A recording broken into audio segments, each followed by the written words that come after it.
Don't even come over to my house because my husband, he lives like a college student where there's like piles of stuff in corners. Not that all college people have stuff on the floor, but that's just what I'm going to say. That's what he was doing in college. So he's Yeah, the same guy. exactly. Right. He is the same guy. So he's like, you moved my something or other. I'm like, it was on the floor in the corner. Well, it needs to be there. No, it does not need to be there. It needs to be in the closet. Like, I grew up in a household where my mom liked her stuff. Like my mom had like 4 dressers in one bedroom because some kid might want it and she might need to give it to someone. She's just a super generous hearted person, but I grew up with a lot of stuff. So I have this crazy threshold for being around clutter and it not stressing me out. Like I don't even notice it when I walk into people's houses, unless you have paid me and said, please turn on your magical power. I won't. Like, I'm just a person in your house. Right.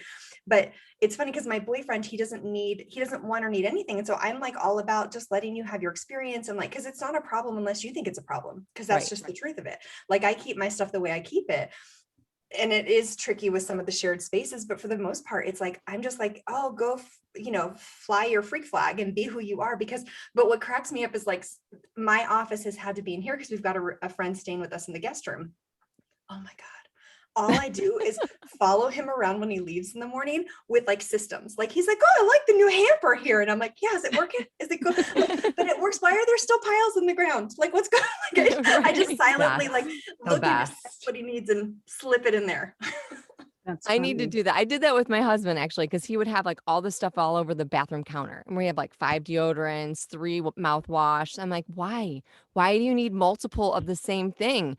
And then he's like, but I need it all right here on the counter. I'm like, you really don't. You could probably put it underneath the cupboard. But then I open up the cupboard underneath the sink and he's like a bathroom consumer hoarder. Like he's got all kinds of products that he's like he's like squirreling away. And so I'm like, all right, there's no more room underneath there. So I was like, here's a basket.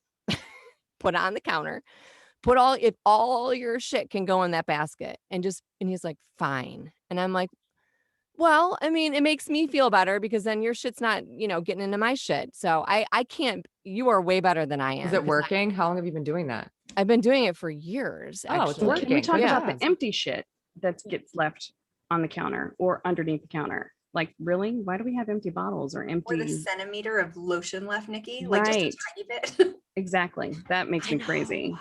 Why do they do that?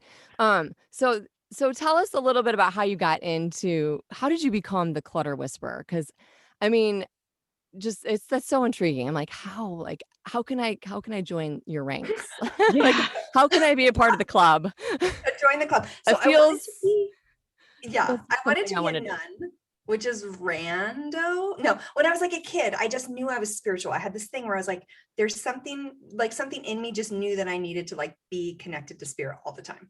And then when I like went about my life, I thought, oh, I'll be a journalist or I'll do this. And I ended up going into acting and hated it. I just was not a fan. Like I felt like a performing monkey that it was like, I'll say the same line 50 times in a row while smiling and being as skinny as possible. Right. Like it was exhausting. So that lasted like 2 years. And then if friends started asking me, they were like, wow, you're so organized. Can you help us? And it's one of those things where I feel like my purpose found me. And thank God, because, I remember just saying like, I just want to know what I love. What is it that I'm here to do? And the minute that I said yes to this, I mean, it's like within 2 years, I was on TV shows and I had a full client roster. And it was just one of those things where I think when you're doing the thing you're supposed to do, the universe rises up and just like, wow, meets you there. Yes. And I, because I'm so spiritual and I'm not like a religious person or, it's like, I just am someone who believes that like, we're all one and like, there's a lot of beautiful energy like that. To me, did you know we're like that? We're all totally like that. Yeah, we are kind of really like that. Did you know that? Yeah, did you know that we were all like woo-woo-y? That is awesome. I love it. You guys were like scared when I said I wanted to be a nun. You were like, shit, get her out of here. No, I was surprised because I've never met anyone that said I wanted to be a nun, let alone, and then changed my mind. Yeah. That's interesting. And you like changed it on your own. It wasn't like somebody else changed your mind because you always hear about that in the movies. You're like, I was going to be a nun, but then there was a boy. It was like you were like, I found the movies or like what you saw on TV, like in the courtroom. Dun, dun, dun. Shush. But you were like, I found a different calling. The clutter was calling me. You were like, That's pretty good. That's pretty catchy. Yeah, the clutter was calling. Hello. It was crazy because I started organizing. And I mean, look, organizing is just fun and it feels good because you get this dopamine hit and like this, like all these good chemicals that just pop out from making categories and completing things. And so like, who wouldn't, if you get into it without beating the shit out of yourself, which is what most people do and why they hate organizing. Like if you get to that part, it's actually really enjoyable. But what I noticed is it's like suddenly I had x-ray vision for people and their lives. Like I could walk into their home and I could tell who was on the brink of divorce, who was madly in love, who wore the pants in the family, who was in financial chaos just by their physical spaces. Yeah, I saw that on your TED Talk. Wow. You did a Yeah, it's whole TED great. Talk about that. That was really cool.